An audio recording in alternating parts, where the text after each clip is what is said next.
مثل الذين حملوا التوراة ثم لم يحملوها كمثل الحمار يحمل أسفارا بئس مثل القوم الذين كذبوا بآيات الله والله لا يهدي القوم الظالمين. Alhamdulillah,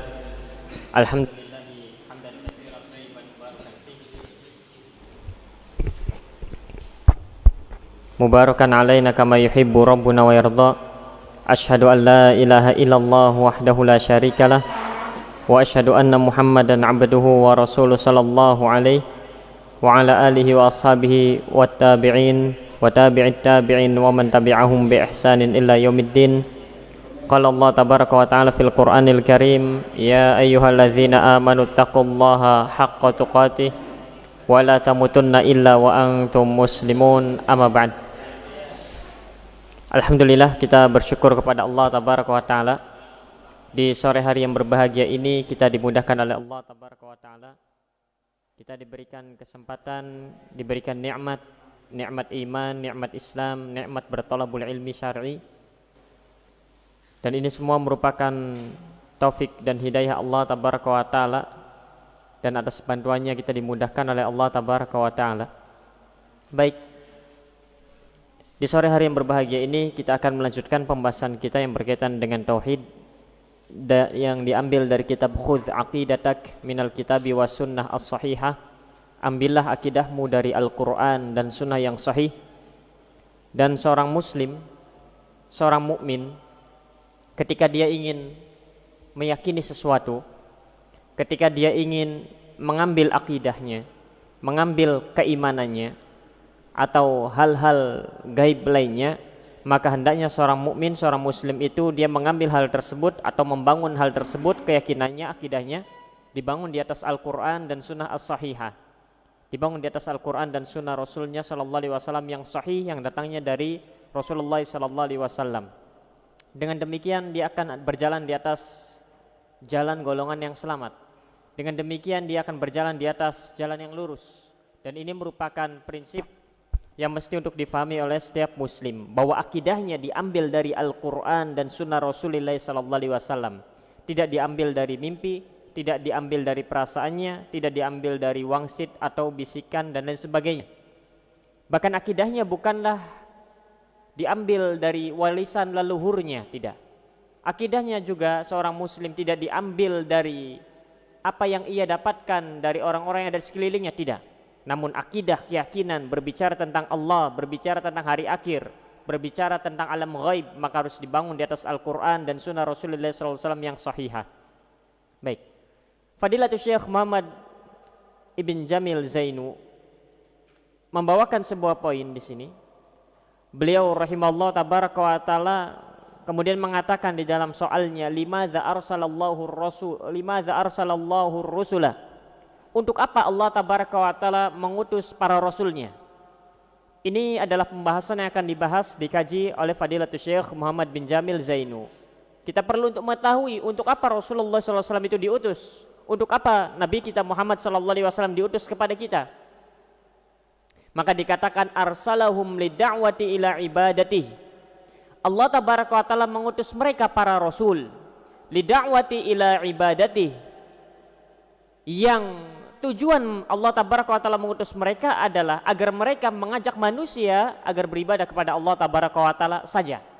Dan semua nabi dan rasul mendapatkan titah amanah dari Allah tabaraka wa ta'ala, memiliki visi, memiliki misi di tengah umat agar mengajak manusia agar mereka beribadah hanya kepada Allah tabaraka wa ta'ala saja. Semua para nabi dan semua para rasul. Wa nafyi syirki anhu, dan juga mereka mengajak manusia agar jangan sampai menduakan Allah tabaraka wa ta'ala. Semua para nabi dan semua para rasul hingga rasul kita terakhir Muhammad sallallahu alaihi wasallam. Dan ini merupakan inti dakwah para nabi dan para rasul.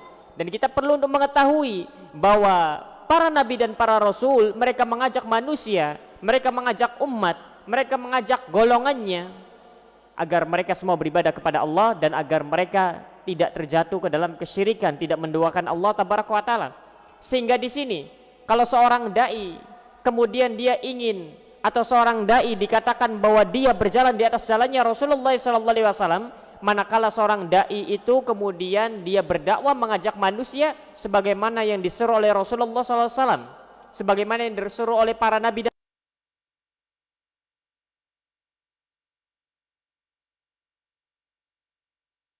selama dakwahnya, kalau selama pengajarannya manusia itu tidak mengerti bagaimana cara beribadah kepada Allah, tidak mengerti mana yang ibadah, mana yang syirik, mana yang tauhid, mana yang syirik, mana sesuatu ibadah, mana sesuatu yang bukan ibadah, maka ada yang salah dalam dakwahnya. Dan dari sini juga seorang ketika belajar hadir di majelis taklim, maka dia harus memahami dan dia harus menyadari bahwa tujuan utama dia mempelajari adalah agar dia mengerti bagaimana cara beribadah kepada Allah tabaraka wa taala, bagaimana seorang itu mampu merealisasikan tauhid kepada Allah tabaraka wa taala, dan bagaimana seorang itu dikatakan sebagai seorang yang mentauhidkan Allah tabaraka wa taala. Allah tabaraka wa taala berfirman, walaqad ba'atsna, di dalam surat An-Nahl ayat 36, walaqad ba'atsna fi kulli ummatin rasula, dan sungguh kami telah mengutus di setiap umat itu para rasul. Allah tabaraka wa taala mengutus di setiap generasi, di setiap umat itu seorang rasul. Terkadang bukan hanya seorang rasul, kadang dua rasul, kadang nabi dan rasul.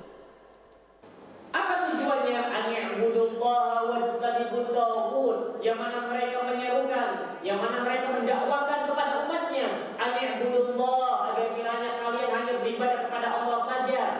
Bagaimana bentuk ibadah itu? Itulah yang diajarkan oleh para nabi dan para rasul. Itulah yang didakwakan oleh para nabi dan para rasul. Sehingga jangan sampai kemudian terbayang oleh umat bahwa yang namanya ibadah hanya sekedar sujud saja. Benar, sujud merupakan ibadah, namun ibadah itu sangat luas sekali cakupannya.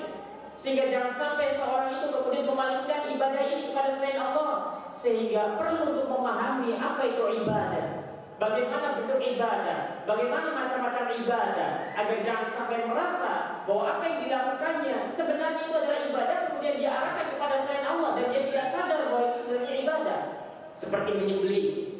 Menyembelih itu merupakan ibadah, dan seorang muslim haruslah menyembelih karena Allah dan untuk Allah. Tidak boleh seorang itu menyembelih sembelihan sekalipun hanya seekor ayam saja misalkan, kemudian dia persembahkan kepada selain Allah tabaraka wa taala. Misalkan ini membangun jembatan, ada syaratnya, harus menyembelih kerbau terlebih dahulu, kemudian kepalanya ditanam di bawah jembatan misalkan. Yang namanya menyembelih merupakan ibadah, dan tidak boleh ibadah itu kemudian diberikan kepada selain Allah. Kalau seorang kemudian menyembelih untuk kepada selain Allah tabaraka wa taala, maka tandanya dia memalingkan ibadah kepada selain Allah. Dan saya kan tidak sujud kepada jin itu, saya hanya menyembelih saja sebagai syarat supaya selamat. Kalau ini meminta keselamatan kepada Allah, sehingga dari sini harus mengetahui macam-macam ibadah itu apa saja.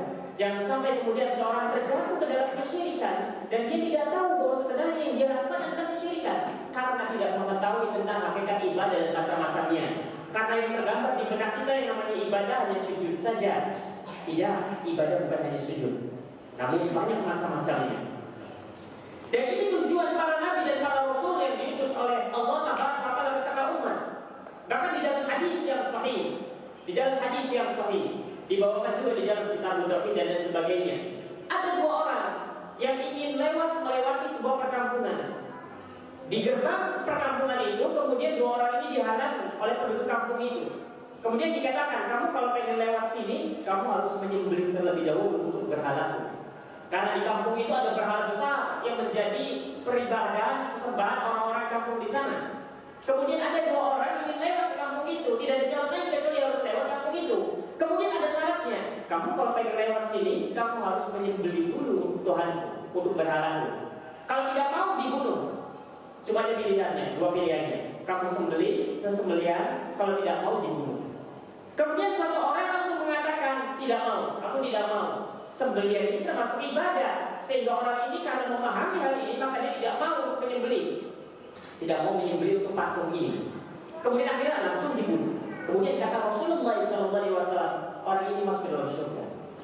Maka dikatakan bahwasanya ada orang yang masuk ke dalam surga karena lalat dan ada orang yang masuk ke dalam neraka karena lalat. Orang yang kedua ditanya, kamu kalau mau lewat sini harus menyembelih terlebih dahulu. Orang ini mengatakan, tapi saya tidak punya sembelihan, saya tidak punya kerbau, tidak punya unta, tidak punya kambing. Begitu kalimatnya. Kemudian penduduk kampung ini mengatakan, tidak apa, sembelihlah sesuatu, meski hanya seekor lalat saja. Akhirnya orang itu mengambil lalat, ditangkapnya, kemudian disembelih dengan niatan untuk patung berhala ini. Bayangkan, hanya menyembelih lalat, tidak bisa dimakan. Kemudian disembelih, kemudian Rasulullah SAW mengatakan orang ini masuk dalam neraka karena lalat. Dari sini membuktikan bahwa namanya sembelihan itu merupakan ibadah.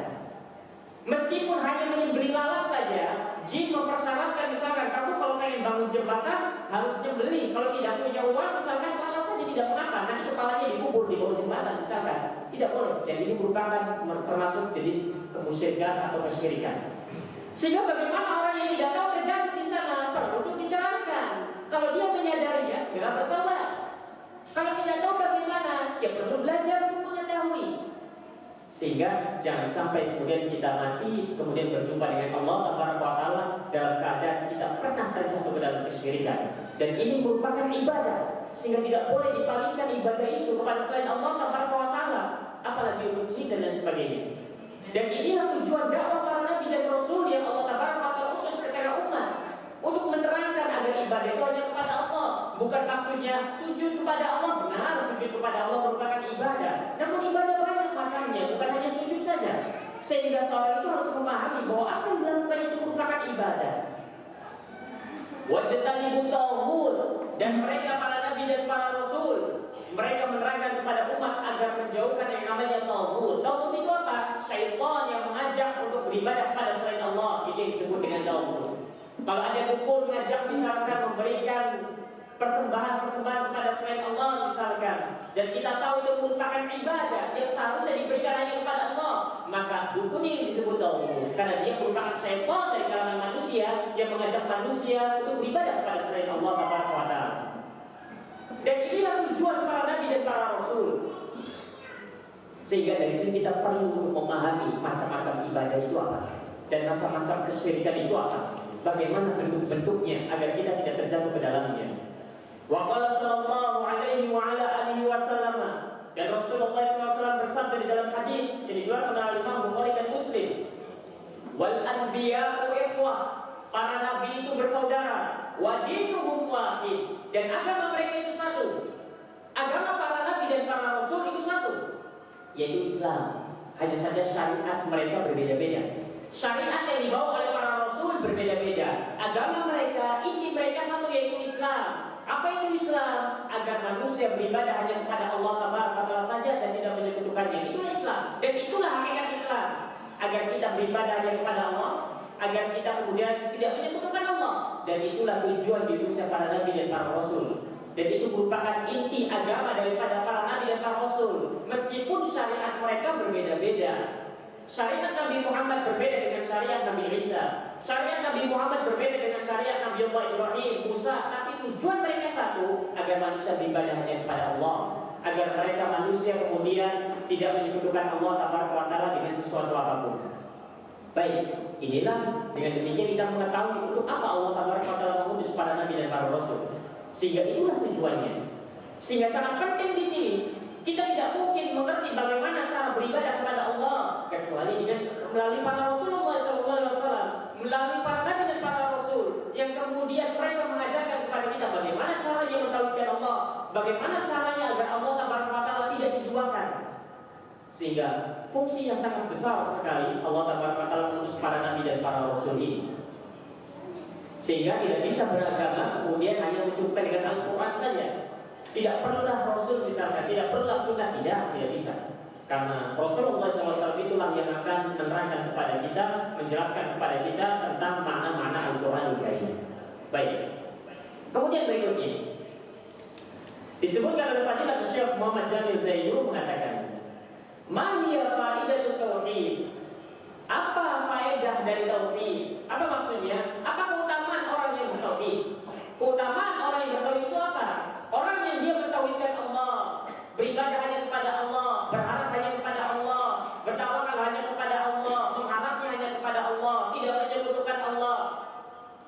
juga tidak melakukan perbuatan kesyirikan, maka apa utamanya? Maka dikatakan faidatut tauhid hiyal amnu fil akhirah minal azabi wal hidayah fid dunya. Faedah dari orang yang bertauhid atau faedah dari tauhid yang dimiliki oleh seorang hamba, seorang yang bertauhid itu keutamaannya adalah hiyal amnu fil akhirah. Dia akan mendapatkan rasa aman. Dia mendapatkan jaminan keamanan dari Allah Taala. Orang yang beribadah hanya kepada Allah, tidak menyekutukan Allah, meskipun dia memiliki dosa yang sangat banyak, namun orang semacam ini dia mendapatkan rasa aman, jaminan keamanan dari Allah Taala untuknya. Fil akhirah, di akhirat sana, minal azab, dari azab dan murka Allah Taala. Sehingga seorang yang bertauhid mendapatkan jaminan keamanan dunia dan akhirat. Di akhirat terutama dia akan jamin oleh Allah Taala aman dari azab dan murka Allah Taala. Dan bisa jadi karena tauhidnya yang menancap kuat dalam kalbu seorang hamba, sekalipun dia memiliki dosa-dosa yang sangat banyak di masa lalunya, maka Allah Taala akan memberikan ampunan. Maka Allah Taala akan menghapus dosa-dosa itu semua, sebagaimana Rasulullah SAW pernah mengkabarkan kepada kita dari hadis yang dikeluarkan oleh Imam Tirmidzi dengan sanad yang hasan sahih. Allah Taala pernah berfirman, "Ya bani Adam, wahai anak Adam, innaka law ataitani bi turabil ardi khataya." Kalau sekiranya kau datang kepadaku dengan membawa dosa sepenuh bumi. Bumi ini isinya dosa kita semua. Tsumma laqitani la tusyriku bihi syai'a. Kemudian engkau bertemu denganku, la tusyriku bi syai'a, dan engkau tidak pernah menyekutukanku dengan suatu apapun. Maknanya engkau datang kepadaku dalam kondisi engkau adalah seorang yang bertauhid, engkau mentauhidkan Allah Taala, tidak menyekutukan Allah Taala dengan sesuatu apapun. Sekalipun engkau memiliki dosa di masa lalu yang sangat banyak, sekalipun dosa-dosamu itu sepenuh bumi, maka kata Allah Taala, la ataituka bi qurabiha maghfiratan. Maka aku akan datang kepadamu dengan membawa ampunan sepenuh bumi pula. Sehingga ini jaminan dari Allah Taala bagi orang-orang bertauhid. Bagi orang-orang bertauhid. Maka kalau kita menyadari selama ini kita hidup banyak mengumpulkan dosa, selama ini kita hidup banyak mengoleksi dosa, kalau kita minta ampun kepada Allah satu persatu, belum tentu Allah maafkan. Maka bagaimana cara tercepat agar kiranya Allah Taala langsung menghapus semua dosa-dosa kita, langsung mengampuni dosa-dosa kita semuanya? Maka caranya adalah mentauhidkan Allah Taala di sisa usia kita. Di sisa usia kita berupaya untuk mentauhidkan Allah Taala, beribadah hanya kepada Allah dan belajar yang termasuk ibadah itu apa saja. Agar jangan sampai kemudian kita menyangka kita mentauhidkan Allah, ternyata ada dari beberapa cabang ibadah yang kemudian kita berikan kepada makhluk Allah Taala. Sehingga dari sini kita harus mengetahui macam-macam ibadah itu apa saja, dan macam-macam ibadah sangat banyak sekali. Yang namanya ibadah sekali lagi bukan hanya sujud saja, bukan, namun ibadah sangat banyak sekali bentuknya. Kalau kita salah satu saja dari macam-macam ibadah itu kita berikan kepada selain Allah, maka kita terjatuh ke dalam kesyirikan. Ya, memang sekalipun tidak mengeluarkan kita dari keislaman misalkan. Sehingga dari sini kita harus belajar macam-macam ibadah itu apa saja, dan macam-macam kesyirikan apa saja, agar kita berupaya untuk menjauhinya, agar kita kemudian mati sebagai seorang yang bertauhid. Yang dengan demikian kita berharap agar Allah Taala kemudian mengampuni dosa-dosa kita yang sangat banyak sekali. Karena tidak ada jalan untuk kemudian meraih pahala Allah Taala, meraih ampunan Allah, kecuali dengan jalan tauhid ini. Al-Imam Malik rahimahullah taala pernah mengatakan, "Laulaqiyallaha rajulun." Kalau sekiranya seorang lelaki itu berjumpa dengan Allah Taala, bertemu Allah Taala, bimil'il ardi dunuban, dengan membawa dosa sepenuh bumi, tsumma laqiyallaha bisunnah, kemudian dia bertemu Allah Taala dengan sunnah, dia mati di atas sunnah, dia mati sebagai seorang yang mentauhidkan Allah Taala di atas jalannya Rasulullah SAW, lakana fil jannati ma'an nabiyyin was-siddiqin was-syuhada was-salihin wa hasuna ulaika rafiqa. Kata Imam Malik bin Anas. Imam Malik bin Anas mengatakan, maka sungguh dia pasti akan masuk ke dalam surga syaratnya dia mati di atas sunnah Rasulullah SAW. Apa maksudnya mati di atas sunnah? Dia mati di atas jalan yang ditempuh oleh Rasulullah dan para sahabatnya, jalannya orang-orang yang bertauhid. Maka kata Imam Malik memastikan pasti dia masuk ke dalam surga. Sesuai dengan hadis yang tadi baru saja kita sampaikan. Itu janji Allah Taala, janji Rasulnya. Dan memang begitulah Al-Quran dan sudah menjelaskan kepada kita akan keutamaan orang-orang yang mentauhidkan Allah Taala. Dia pasti akan masuk ke dalam surga bersama para nabi, para rasul, orang-orang siddiq, orang-orang yang membenarkan para nabi dan para rasul, wasyuhada wassalihin, wa hasuna ulaika rafiqa. Dan mereka merupakan sebaik-baiknya teman. Sehingga ini merupakan keutamaan yang sangat besar sekali bagi orang-orang yang mentauhidkan Allah Taala. Sehingga dari sini kita harus berupaya untuk mempelajari bagaimana caranya mentauhidkan Allah, untuk mempelajari apa saja hal-hal yang dapat merusak tauhid seorang hamba. Wal hidayatu fid dunya, dan orang-orang yang bertauhid di antara keutamanya adalah dia akan mendapatkan hidayah dari Allah Taala di dunia. Dia akan mendapatkan hidayah dari Allah Taala. Dan ini merupakan di antara keutamaan dan faedah yang akan didapatkan bagi orang-orang yang mentauhidkan Allah Taala. Mendapatkan hidayah, mudah untuk mengerjakan ketaatan, mudah untuk kemudian mengerjakan amal saleh, mudah untuk kemudian beribadah kepada Allah Taala. Mudah dikatakan wa takfirud dunubi. Dan di antara keutamaan, di antara faedah tauhid yang dimiliki oleh seorang hamba adalah yang namanya tauhid dapat menghapus dosa-dosa. Dan ini yang kita ingin kejar, dan kita berupaya akan hal tersebut. Tidak ada jalan termudah untuk meraih ampunan Allah Taala kecuali dengan mentauhidkan Allah Taala. Qala ta'ala, Allah Taala berfirman, mana dalilnya? Dalilnya adalah firman Allah Taala dalam surat Al-An'am ayat 82. Alladzina amanu wa lam yalbisu imanahum bidzulmin, dan orang-orang yang beriman yang mana mereka tidak mencampuri, mengkotori keimanan mereka dengan kesyirikan. Ulaika lahumul amnu, maka bagi mereka jaminan keamanan dari Allah Taala di dunia dan di akhirat. Wa hum muhtadun, dan mereka adalah orang-orang yang mendapatkan petunjuk bimbingan hidayah oleh Allah Taala di dunia. Ini jaminan dari Allah Taala kepada orang-orang yang mentauhidkannya.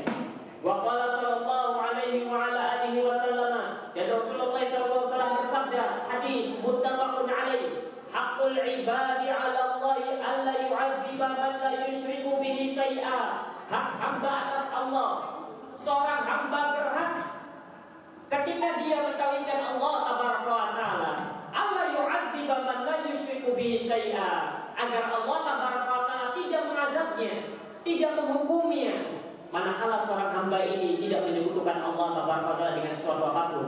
Seorang hamba yang tidak menyekutukan Allah Taala dengan sesuatu apapun di setiap ibadahnya, maka dia berhak untuk mendapatkan jaminan keamanan dari azab Allah Taala.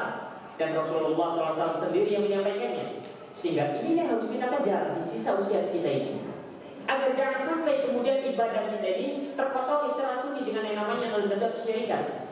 Sehingga kita harus memahami bagaimana bentuk kesyirikan. Yang namanya ibadah bukan hanya sujud, yang namanya kesyirikan bukan hanya sujud kepada selain Allah Taala. Benar sujud merupakan ibadah, benar sujud kepada selain Allah merupakan kesyirikan. Namun tauhid dan syirik bukan hanya sebatas itu. Namun yang namanya ibadah dan kesyirikan bukan hanya sebatas itu. Sehingga saudara harus memahami bahwa yang namanya riya termasuk syirik, bahwa yang namanya ujub termasuk syirik, dan sebagainya, dan masih banyak lagi kemudian bentuk-bentuk kesyirikan yang insya Allah akan kita pelajari di penjelasan-penjelasan berikutnya. Ini mukaddimah agar kita termotivasi untuk mau mempelajarinya. Mumpung kita masih memiliki sisa waktu ini, di sisa usia hidup kita. Kemudian dikatakan, setelah membahas secara global tentang keutamaan dan manfaat dari tauhid yang dimiliki oleh seorang hamba, kemudian dijelaskan tentang apa yang dimaksud dengan tauhid. Apa yang dimaksud dengan mentauhidkan Allah? Tauhid itu apa? Seorang dikatakan seorang yang muwahhid, yang mentauhidkan Allah itu yang bagaimana? Tauhid itu seorang dikatakan sebagai seorang yang bertauhid. Tauhid itu maknanya adalah ifradullahi bima yahtassu bihi. Yang namanya tauhid adalah mengesahkan Allah Taala dalam perkara-perkara yang memang menjadi kekhususan bagi Allah. Itulah yang disebut dengan tauhid. Maka manakala seorang hamba itu mengesahkan Allah Taala pada perkara-perkara yang menjadi kekhususan bagi Allah Taala, maka maknanya dia adalah orang yang bertauhid. Itu definisi secara teoritisnya. Maka tauhid adalah ifradullah tabaraka wa taala la yahtassu bi. Yang namanya tauhid adalah mengesahkan Allah tabaraka wa taala pada sesuatu yang menjadi kekhususan Allah tabaraka wa taala. Sesuatu yang menjadi kekhususan Allah itu apa? Pertama, perbuatan-perbuatan Allah. Kedua, ibadah-ibadah yang kita persembahkan untuk Allah. Kemudian yang ketiga, terkait dengan nama dan sifat Allah tabaraka wa taala yang dimiliki oleh Allah tabaraka wa taala. Maka seorang hamba mesti mengesahkan, mesti mengimani, mesti meyakini akan perbuatan-perbuatan Allah. Sehingga seorang yang bertauhid, dia tertanam 3 hal ini pada dirinya. Apa saja? Yang pertama, seorang yang bertauhid itu dia pasti mengesahkan, pasti mengimani, pasti meyakini perbuatan-perbuatan Allah. Perbuatan-perbuatan Allah itu apa saja? Perbuatan Allah menciptakan. Sehingga seorang muslim harus meyakini bahwa Allah taala itu adalah satu-satunya zat yang menciptakan, dan tidak ada satupun zat selain Allah taala yang mampu menciptakan. Ini yang pertama, bahwa Allah taala itu adalah zat yang menciptakan, sehingga Allah taala disebut sebagai sang pencipta. Kemudian yang kedua, masih dalam perbuatan-perbuatan Allah yang mesti itu diyakini dan diimani, bahwa Allah adalah satu-satunya zat yang memiliki dan menguasai alam ini. Sehingga dari sini kita meyakini bahwa Allah lah zat yang memiliki, bahwa Allah lah zat yang menguasai, dan tidak ada yang keluar dari kekuasaan dan kerajaan Allah tabaraka wa taala. Semuanya berada dalam kekuasaan Allah tabaraka wa taala. Tidak ada satupun makhluk yang di luar kendali Allah. Itu mesti untuk diyakini. Sehingga dari sini kemudian Allah tabaraka wa taala menamakan dirinya sebagai Al-Malik atau Al-Malik. Allah tabaraka wa taala Al-Malik. Jadi yang kedua. Kemudian yang ketiga, seorang muslim, seorang mukmin perlu untuk meyakini, perlu untuk mengesahkan, perlu untuk mengimani bahwa Allah adalah satu-satunya zat yang mengatur alam semesta ini. Sehingga seluruh alam ini diatur oleh Allah. Bahkan kehidupan kita diatur oleh Allah. Bahkan segala hal yang kemudian kita inginkan, yang akan kita lakukan, semuanya diatur oleh Allah taala. Dan seorang muslim harus meyakininya. Baik, ini. Kemudian juga berikutnya, bahwa yang menurunkan hujan adalah Allah, yang menghidupkan dan mematikan adalah Allah. Ini diantara perbuatan-perbuatan Allah taala yang mesti kita yakini dan imani. Kalau kita kemudian memalingkan hal ini satu saja kepada selain Allah, tandanya kita terjatuh ke dalam kesyirikan. Baik mengucapkan dengan lisan atau merasa. Misalkan seorang dokter membantu persalinan seorang ibu. Sudah divonis misalkan sang ibu ini kalau dia melahirkan maka nyawanya akan hilang bersama dengan anaknya, misalkan begitu. Kemudian ternyata seorang dokter ini berupaya kemudian lahir keduanya dengan selamat. Ibunya selamat, anaknya selamat. Dia tidak mengatakan saya menyelamatkannya, namun merasa bahwa ini karena saya, maka dia terjatuh dalam kesyirikan di bab ini. Sehingga seorang jangan sampai ya tidak mengucapkan dengan lisannya, namun kalau misalkan dia merasa bahwa dia sebagai juru penyelamat, maka dia terjatuh dalam kesyirikan. Sehingga ini harus dihapuskan rasa semacam ini. Cukuplah dia katakan bahwa ini kalau bukan karena Allah, maka tidak mungkin sang ibu dan bayinya akan selamat. Dan ini ujian bagi para dokter, para bidan. Begitu pula hal-halnya dengan orang-orang yang memiliki kemampuan. Ketika dia membantu kaum muslimin, kemudian dia ini dan itu, kadang muncul rasa berbangga. Nah ini kalau bukan karena saya ini tidak akan mudah urusannya. Ketika itu muncul, maka tandanya dia menyebutkan Allah tabaraka wa taala pada perkara-perkara yang menjadi kekhususan Allah. Padahal yang membuat itu mudah adalah Allah, bukan kita. Sehingga seorang hamba harus menyadari ketika dia berada di posisi itu, dia harus sadar kalau bukan karena Allah yang memberikan kemudahan, maka misalnya ini tidak akan terjadi. Itulah yang harus dibangun. Baik, ini diantaranya. Kemudian juga berikutnya, kalau seorang itu meyakini, mengimani bahwa di sana ada orang yang kemudian bisa menurunkan hujan, bisa memberhentikan hujan, maka ini tandanya dia menyebutkan Allah taala dalam bab ini. Dan dia tidak dikatakan sebagai seorang yang bertauhid. Orang yang bertauhid kemudian dia adalah orang yang meyakini, mengesahkan Allah taala dalam perbuatannya. Yang mampu menurunkan hujan adalah Allah. Kalau seorang kemudian meyakini bahwa si fulan, si A, si B, si C ini mampu menurunkan atau menahan hujan, keyakinan semacam ini itu mencoreng tauhidnya dan dia terjadi ke dalam kesyirikan, sehingga ini tidak layak kemudian diyakini oleh seorang muslim. Sehingga ini harus dihilangkan keyakinan-keyakinan semacam ini. Bagaimana cara kita memilah dan memilih? Tinggal perhatikan saja. Kalau kemudian kita meyakini sesuatu yang sebenarnya ini merupakan perbuatan Allah, kemudian kita meyakininya kepada selain Allah, maka kita terjatuh dalam kesyirikan. Sehingga di sini harus berhati-hati. Sehingga di sini seorang muslim harus berhati-hati. Ia tidak mengatakan bahwa si fulan ini hebat, masya Allah, bisa menurunkan hujan, bisa menahan hujan, bahkan bisa menahan matahari misalkan. Tidak mengucapkan dengan lisannya, namun hatinya yakin. Nah, ini tetap saja dia terjatuh dalam kesyirikan nanti. Baik, ini tauhid jenis pertama. Sehingga dari sini seorang itu dikatakan sebagai seorang yang bertauhid. Dan 3 macam bentuk ini mesti ada pada diri seorang hamba, barulah dia dikatakan sebagai seorang yang bertauhid. Kemudian yang kedua, seorang dikatakan seorang yang bertauhid adalah manakala kemudian dia mempersembahkan ibadahnya hanya kepada Allah Taala. Sehingga inilah yang kemudian dikatakan sebagai tauhid al-ilah atau dikenal dengan sebutan tauhid al-uluhiyah. Seorang mempersembahkan ibadahnya hanya kepada Allah Taala saja. Sehingga pada poin yang kedua ini, ketika seorang muslim dia beribadah, dia harus mengetahui bentuk dan macam-macam ibadah itu seperti apa, ragamnya bagaimana, bentuknya bagaimana, sehingga dia kemudian ketika terjatuh ke dalam kesyirikan dia mengetahui bahwa itu merupakan kesyirikan. Baik, ini yang disebut dengan tauhid berikutnya. Berkata Fadilatul Syekh Muhammad Jamil Zaini mengatakan, "Ma huwa tauhid ar-rabbi?"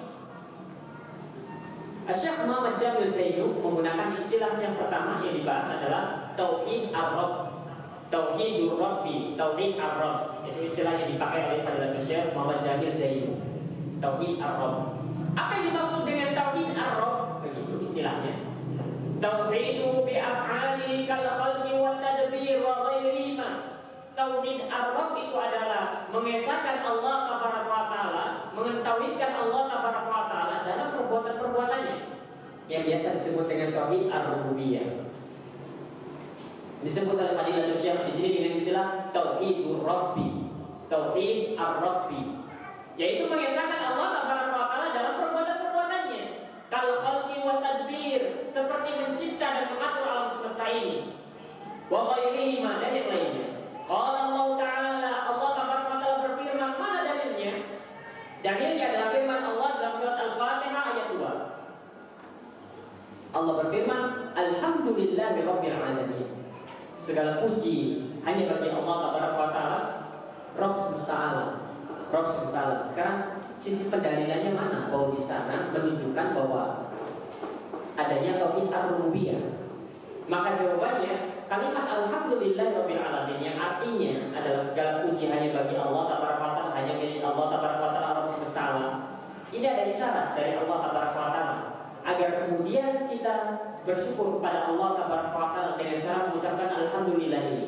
Pertanyaannya, kenapa kita mesti bersyukur kepada Allah? Kenapa kita mesti mengucapkan Alhamdulillah? Apa yang melatar belakangi kita mengucapkan terlontar ucapan Alhamdulillah, mensyukuri nikmat Allah Ta'ala?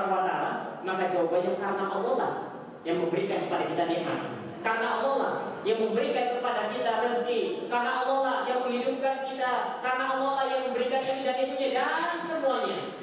Dan semua itu hanya Allah sajalah Taala yang mampu memberikannya. Tidak ada yang lain selain dari Allah Taala yang mampu memberikannya. Sehingga ini merupakan isyarat akan yang namanya rububiyah Allah Taala, perbuatan-perbuatan Allah Taala. Sehingga konsekuensi dari keimanan tentang rububiyah Allah Taala, ketika seorang itu memahami bahwa yang memberikan nikmat adalah Allah, yang memberikan kemudahan adalah Allah, yang memberikan kemampuan, kekuatan adalah Allah, maka konsekuensinya dia harus bersyukur pada Allah Taala, bukan malah disekutukan Allah Taala dengan yang lain. Wa qala sallallahu alaihi wa ala alihi wasallam, dan Rasulullah SAW bersabda, Anta Rabbus samawati wal ard. Engkau ya Rabb, engkau wahai Allah Taala, engkau adalah Rabbus samawati wal ard, Zat yang memiliki langit dan bumi. Yang memiliki langit dan bumi ini menunjukkan akan perbuatan Allah Taala. Ketika kita mengesahkan, mengikrarkan dengan lisan ini bahwa kita mengakui bahkan meyakini bahwa Allah lah Zat yang memiliki langit dan bumi, maka ini menunjukkan akan kerububiahan Allah Taala. Kemudian dikatakan ma huwa tauhidul ilah. Kemudian ada yang disebut dengan tauhidul ilah, tauhid al-ilah. Begitulah definisi atau istilah yang dipakai oleh Fadilatul Syekh di sini. Apa itu tauhid al-ilah? Yang biasa kita dengar dengan sebutan tauhid al-uluhiyah. Karena biasanya beda ulama beda penyebutan. Ini Syekh Muhammad Jamil Zain menyebutkan begini. Para ulama yang lain menyebutnya tauhid al-rububiyah, tauhid al-uluhiyah. Para ulama yang lain tidak mengatakan demikian dan seterusnya. Sehingga terserah orang pengen menggunakan kalimat yang apa. Yang penting yang dilihat adalah intinya, maksudnya apa. Karena kadang beda istilah namun maksudnya sama. Apa yang dimaksud dengan tauhid al-ilah? Yang mana maknanya adalah seorang yang mentauhidkan Allah Tabaraka wa Ta'ala harus terkumpul tiga hal ini semuanya. Mengakui akan perbuatan-perbuatan Allah, meyakini, mengesahkan akan perbuatan-perbuatan Allah, menghidupkan, mematikan, menciptakan, mengatur alam semesta dan lain sebagainya. Kemudian yang kedua, harus mempersembahkan ibadahnya kepada Allah. Apa itu tauhid al-ilah? Huwa ifraduhu bil ibadah, yaitu mengesahkan Allah Tabaraka wa Ta'ala dalam beribadah. Seorang tidak boleh memalingkan ibadah kepada selain Allah. Apa di antara bentuk ibadahnya? Kad doa, seperti doa. Maka doa merupakan ibadah. Maka tidak boleh meminta dalam doa kita kecuali hanya kepada Allah. Kalau misalkan ada seorang hamba berdoa meminta kepada para malaikat, maka dia terjatuh dalam kesyirikan, dan itu ada. Kalau seorang berdoa kepada selain Allah, misalkan kepada para nabi dan para rasul, misalkan kepada orang-orang yang soleh, maka dia terjatuh dalam kesyirikan. Karena tidak boleh ibadah itu diberikan kepada selain Allah, sekalipun doa, sekalipun kepada para malaikat, sekalipun kepada para nabi dan para rasul. Yang namanya ibadah harus diberikan kepada Allah Taala saja. Sehingga seorang ketika berdoa harus dia memintanya hanya kepada Allah saja. Cuma masalahnya yang terjadi di negeri kita ini adalah orang-orang banyak menghafal doa, kemudian tidak paham apa yang ada dalam doanya, sehingga dia tidak tahu mana yang kemudian terjatuh dalam kesyirikan atau tidak. Maka sekali-kali kalau kita menghafal doa, dilihat dulu artinya. Ini mintanya ke siapa? Karena memang realnya ada. Yang kemudian minta kepada ini, minta pada itu, mintanya kepada ini, kepada itu, dan itu ada. Saya juga awalnya tidak percaya, ternyata benar ada. Begitu. Sehingga seorang ketika berdoa, terutama kita yang menghafalkan doa, perhatikan dulu. Kalau kita tidak mengerti bagaimana bahasa Arab, lihat artinya. Lihat artinya. Kalau doanya bagus, artinya ini bagus, benar memintanya kepada Allah, maka silakan berdoa dengan doa tersebut. Namun kalau mintanya kepada selain Allah, maka hindari hal semacam ini. Karena doa merupakan ibadah. Kan doa. Wadzabahi, dan yang termasuk ibadah pula adalah sembelihan. Seorang ketika menyembelih harus untuk Allah dan harus karena Allah. Tidak boleh dia persembahkan sembelihan itu kepada selain Allah. Maka ini disebut dalam kesyirikan, dan ini merupakan ibadah. Wan nadri, kemudian bernazar. Bernazar pun harus kepada Allah. Tidak boleh bernazar kepada patung misalkan, kepada jin misalkan, atau kepada babuyut. Kalau misalkan ini tembus ini, saya akan begini-begini. Tidak boleh. Itu namanya bernazar kepada babuyut nantinya. Atau misalkan kita lewat ada pohon beringin besar, wah ini ada penunggunya ini, kemudian mengatakan di depan pohon beringin itu, wahai Mbak, kalau saya misalkan keterima di PNS, misalkan saya akan bernazar, saya akan memberikan kepala kerbau untukmu misalkan. Ini tidak boleh. Kenapa? Karena namanya bernazar itu merupakan ibadah. Bernazar harus kepada Allah Taala. Kalau ini bernazar kepada Allah Taala, jangan dipersembahkan kepada selain Allah. Ini diantaranya, dan macam-macam ibadah sangat banyak lagi nanti, dan ada perinciannya masing-masingnya. Mana yang diperbolehkan, mana yang tidak diperbolehkan, dan sebagainya. Qala Allah Tabaraka wa Ta'ala. Mana dalilnya? Dalilnya adalah firman Allah Tabaraka wa Ta'ala, wa ilahukum ilahun wahidun. Bahwasanya ilah kalian adalah ilah yang satu. Rabb kalian adalah Rabb yang satu. Tuhan kalian adalah Tuhan yang satu. Sesembahan kalian adalah sesembahan yang satu. La ilaha illa huwa rahmanur rahim. Tidak ada ilah, tidak ada Tuhan, tidak ada sesembahan yang berhak untuk diibadahi, yang berhak untuk disembah, kecuali hanya Dia, Allah Tabaraka wa Ta'ala. Kalau ingin bernazar untuk Allah. Kalau ingin menyembelih, sembelih untuk Allah. Kalau ingin berharap kepada Allah. Kalau ingin bertawakal kepada Allah. Huwa Rahmanur Rahim. Dialah Allah Tabaraka wa Ta'ala, Zat yang Maha Rahman dan Zat yang Maha Rahim. Dialah Maha Pengasih lagi Maha Penyayang. Wa qala sallallahu alaihi wa ala alihi wasallam, Rasulullah sallallahu alaihi wasallam bersabda, "Falyakun awwalu ma tad'uuhum ilaihi syahadata an la ilaha illallah." Rasulullah sallallahu alaihi wasallam berpesan, mengatakan kepada salah seorang sahabatnya ketika diutus ke negeri Yaman, "Falyakun awwalu ma tad'uuhum ilaihi," hendaknya pertama kali yang harus kau dakwahkan kepada manusia manusia, ketika kau ingin berdakwah ke suatu kaum, maka yang didakwakan pertama kali adalah syahadat an la ilaha illallah. Mendakwakan syahadat la ilaha illallah, yaitu pengakuan bahwasanya tidak ada zat yang berhak untuk diibadahi kecuali hanya Allah Subhanahu wa taala. Inilah yang disebut dengan tauhid. Wa fi riwayat al-Bukhari, dan di dalam riwayat Imam al-Bukhari, ila an yuwahhidullaha, hendaknya yang pertama kali kau dakwakan kepada manusia adalah agar mereka semua mentauhidkan Allah Subhanahu wa taala. Ketika Allah Subhanahu wa taala berfirman, "Wa ma khalaqtul jinna wal insa illa liya'budun" di dalam surat Az-Zariyat ayat 56. Tidaklah aku ciptakan jin dan manusia kecuali agar mereka beribadah kepadaku. Maka para mufassirin mengatakan bahwa makna liya'budun adalah liyuwahhiduni, agar mereka jin dan manusia itu mentauhidkan Allah Subhanahu wa taala. Beribadahnya kepada Allah dan tidak menyebutkan Allah Subhanahu wa taala. Bahkan sahabat yang mulia Abdullah bin Abbas radhiyallahu taala anhu, sebagaimana yang dikatakan oleh Imam Al-Qurtubi membawakan riwayat ini, semua kata ibadah di dalam Al-Quran itu maknanya adalah tauhid. Kalau kita membaca Al-Quran kemudian kita melihat terjemahannya, misalkan wahai orang-orang yang beriman, Rabbudu Rabbakum, misalkan Rabbudu dan lain sebagainya, sembahlah Allah, beribadahlah hanya kepada Allah. Maksud beribadah itu artinya tauhidkan Allah Taala. Begitu kata sahabat yang mulia Abdullah bin Abbas radhiyallahu taala anhu.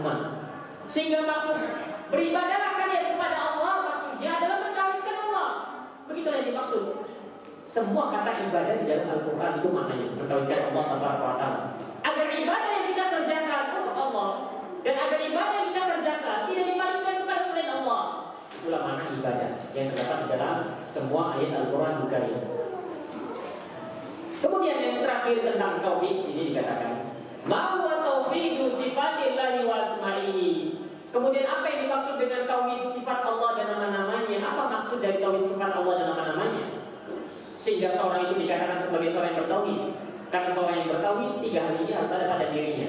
Dia mentauhidkan perbuatan-perbuatan Allah, kemudian dia pun mentauhidkan ibadah-ibadahnya yang dipersembahkan kepada Allah, dan dia pun mentauhidkan nama dan sifat Allahnya. Apa maksudnya? Itsbatu ma wasafallahu bihi nafsahu fi kitabihi aw wasafahu rasuluhu fi ahaditsihi as-sahihati 'ala al-haqiqah.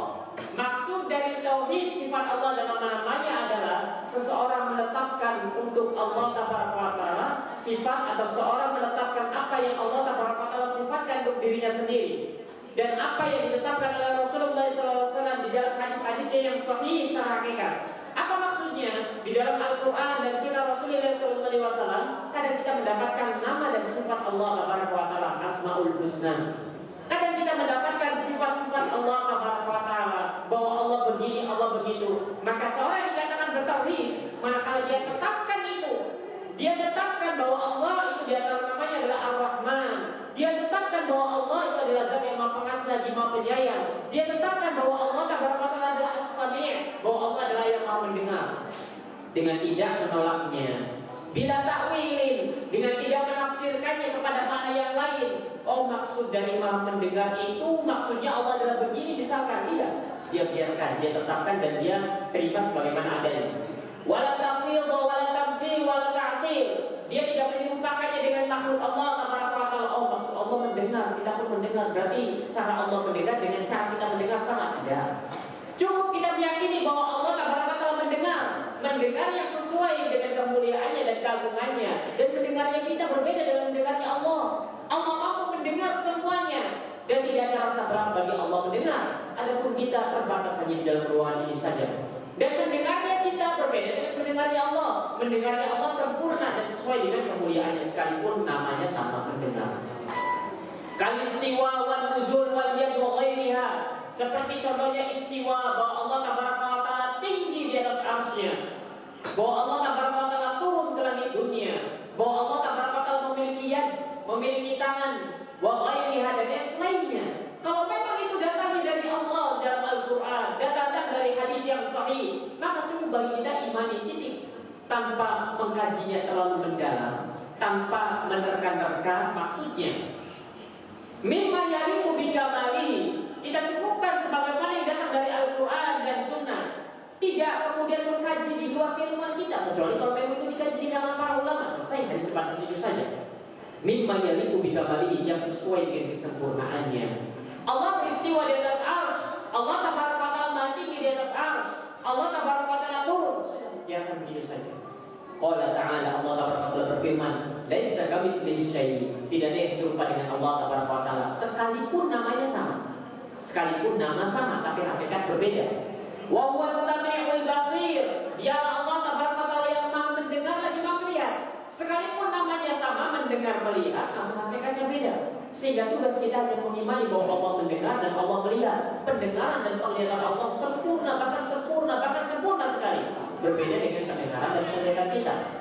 Wa qala sallallahu alaihi wasallam, Rasulullah SAW bersabda di dalam hadis yang dikeluarkan oleh Imam Muslim, yanzilullahu fi kulli lailatin ila sama'i dunya.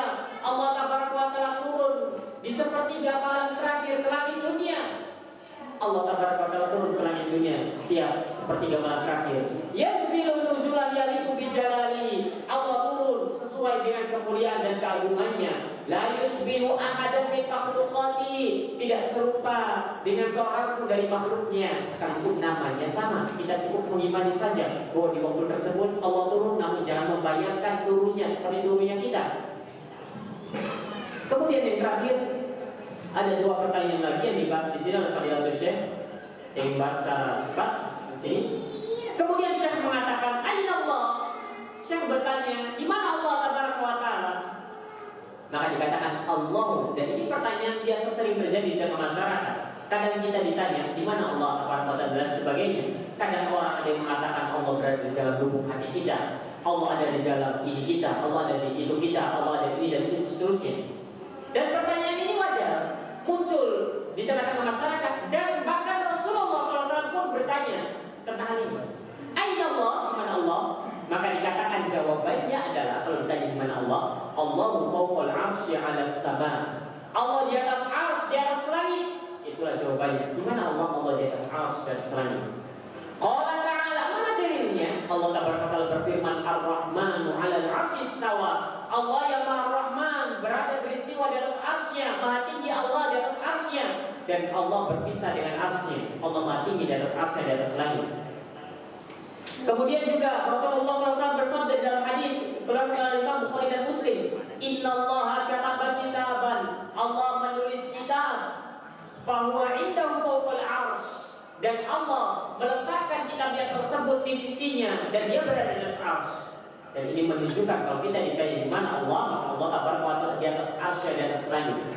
Di dalam hadis Muslim, di dalam sahihnya, Rasulullah SAW pernah bertanya kepada Muawiyah bin Hakam As-Sulami. Ketika Muawiyah bin Hakam As-Sulami ini mengadukan budaknya, budak wanitanya, jariyahnya, karena kurang ledor dalam menjaga domba-dombanya, kambing-kambingnya.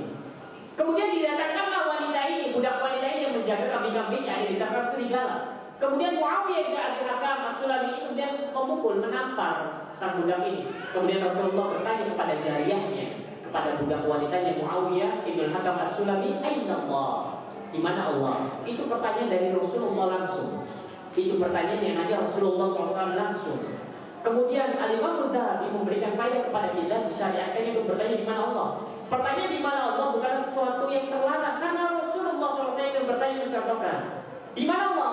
Kemudian sang budak wanita ini mengatakan fis sama, di atas langit. Di dalam riwayat yang lain hanya menunjuk saja, di atas langit. Dan itu merupakan fitrah setiap manusia, anak-anak atau bahkan setiap manusia ketika ditanya terserahkan semuanya dengan yang di atas dan lain sebagainya. Dan ini merupakan fitrahnya. Rasulullah SAW mencontohkan sendiri akan pertanyaan ini. Tak kala dijawab demikian, Rasulullah mengatakan, Man anak? Siapa aku? Kemudian sang budak wanita ini mengatakan, Anta Rasulullah, engkau adalah Rasulullah, utusan Allah Taala. Kemudian Rasulullah SAW mengatakan kepada tuannya, yaitu Muawiyah bin Hakam As-Sulami, Aktikha fa'innaha mu'minatun. Bebaskan dia, karena dia adalah seorang wanita mukminah. Karena dia adalah seorang wanita yang beriman kepada Allah Taala. Sehingga pertama faedahnya di sini adalah pertanyaan Aina Allah, di mana Allah, bukanlah pertanyaan yang tercela. Seperti sebagian kaum muslimin yang mereka mengatakan bahwasanya kalau ada yang bertanya di mana Allah, kafar saja wajahnya. Subhanallah, Rasul kita tercinta sallallahu alaihi wasallam yang mencontohkannya. Maka dari sini tanda bahwa bertanya bukan sesuatu yang terlarang tentang masalah ini. Kemudian dikatakan di mana Allah? Allah di atas arsy, di atas langit. Ada pertanyaan berikutnya, halillahu ma'ana? Apakah Allah bersama kita? Itu pertanyaannya. Karena ada banyak ayat yang menerangkan bahwa Allah Taala bersama kita. Inna Allaha ma'ana. Sungguh Allah Taala bersama kita. Apakah Allah bersama kita? Maka dikatakan Allah ma'ana. Allah bersama kita. Bagaimana bisa Allah bersama kita tapi Allah di atas arsy? Maka dikatakan Allah ma'ana. Bisam'i, Allah bersama kita dengan pendengarannya, wa ru'yatihi wa ilmihi, dengan penglihatannya dan dengan ilmunya. Bukan zat Allahnya yang bersama kita gabung di sini, bukan. Namun Allah bersama kita dengan ilmunya, pendengarannya, penglihatannya. Zat Allahnya ada di atas langit. Bersama dengan itu Allah mengetahui setiap gerak-gerik kita, setiap ucapan hati kita, setiap apa yang terlintas dalam benak kita. Itulah kebersamaan Allah Taala. Mungkinkah Allah di atas bersama dengan itu Allah bersama kita? Sangat mungkin sekali. Jangankan Allah, makhluk saja mampu. Misalkan di malam hari ada bulan purnama, kemudian seorang berjalan sendirian di sisi sungai, kemudian dia mengatakan, aku berjalan bersama bulan purnama. Kalimatnya bersama bulan purnama, padahal bulannya ada di atas. Begitu. Sehingga kalau makhluk saja bisa, apalagi Allah Taala. Maka lebih lagi dari itu. Mana dalilnya bahwa Allah Taala bersama kita? Namun ingat, yang bersama bukan zatnya, bukan, namun pendengarannya, penglihatannya, ilmunya, meliputi kita semua. Sehingga tidak ada satupun yang terlewat di sisi Allah Taala. Qala, Allah Taala berfirman, qala la takhafa, janganlah kalian berdua itu takut. Innani ma'akum, sesungguhnya aku, kata Allah Taala, bersama kalian berdua. Asma'u wa ara, aku mendengar dan aku melihat. Ini tanda bahwa kebersamaan Allah bukan zat Allahnya yang bareng kita, bukan. Namun yang maksud bersama dengan kita adalah pendengarannya, penglihatannya, ilmunya. Allah Taala tidak bersama dengan makhluk. Allah Taala tidak diliputi dengan makhluk. Kalau Allah ada di tengah-tengah kita zatnya, maka tandanya Allah diliputi oleh bumi. Maka tandanya ada sesuatu yang lebih besar daripada Allah. Sehingga maksud dari Allah bersama kita bukan zat Allah yang bareng dengan kita, bukan. Namun pendengarannya, penglihatannya, ilmunya yang meliputi kita. Jadi harus dipahami. Zat Allahnya Tabaraka wa Ta'ala ada di atas arsy, di atas langit, berpisah dengan makhluknya. Wa qala sallallahu alaihi wasallam, dan Rasulullah SAW bersabda, innakum tad'una sami'an qariba, sesungguhnya kalian itu berdoa kepada zat yang maha mendengar lagi maha dekat. Wa huwa ma'akum, dan dia Allah Tabaraka itu bersama kalian. Kalau berdoa cukuplah dengan suara yang ringan, dengan suara yang lirih, karena Allah itu maha mendengar, Allah itu maha dekat. Tidak perlu sampai misalkan keras-keras, berteriak-teriak dan lain sebagainya dan seterusnya. Wallahu ta'ala bishawab. Ini yang bisa kita sampaikan di pertemuan kita di sore hari ini. Semoga yang sedikit ini bermanfaat. Barangkali ada 1-2 pertanyaan sebelum kita tutup, maka dipersilahkan.